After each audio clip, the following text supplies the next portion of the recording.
So this is Revelation chapter 14, the scripture for the 18th of November. Now in chapter 13, we saw the evil imitation of salvation and judgment.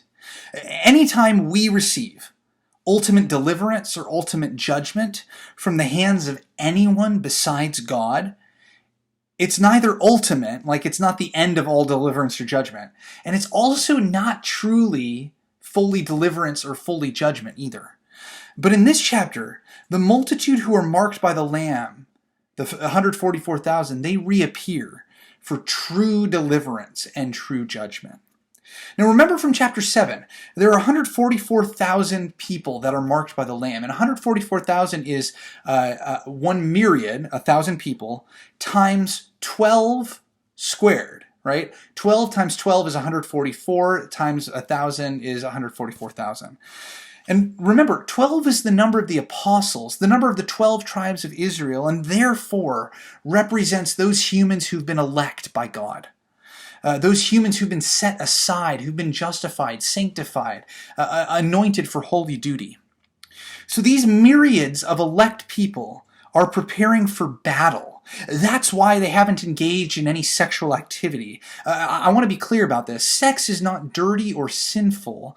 It carries, however, a depth of power that can be distracting, as many of you may know, right?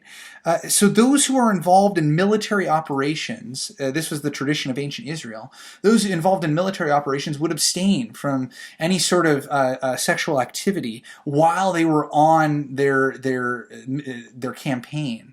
And we can see this played out actually in the story of David and Bathsheba, where David tries a number of different ways to cause Uriah to compromise himself, and he doesn't because he's been on campaign for God. You can find that, I believe, in 2 Samuel chapter 13 or 14, somewhere in that area.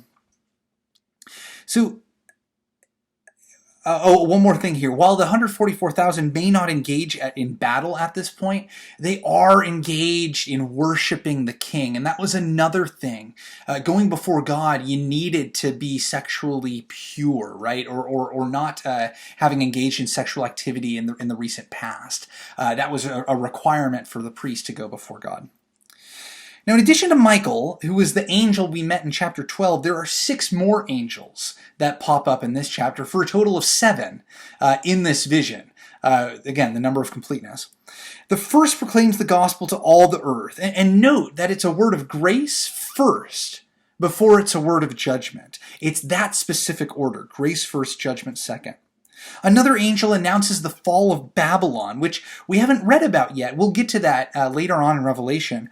Babylon was the regional superpower during Israel's monarchy back in the time of the Old Testament. And Babylon here is another name for Rome, referring to the fact that Rome was the center of the known world at the time. The big leader in finance, the big leader in military strength. America, as the center of global finance and influence now, may well be the Babylon of our time.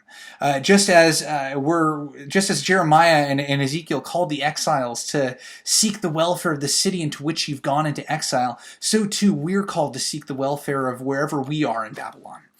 So by suggesting America's Babylon, I'm not trashing America, not necessarily, really just saying that, when we are in a place that has such great influence, that influence can often be used for evil along with being used for good. So references to Babylon may refer nowadays to to superpowers like America.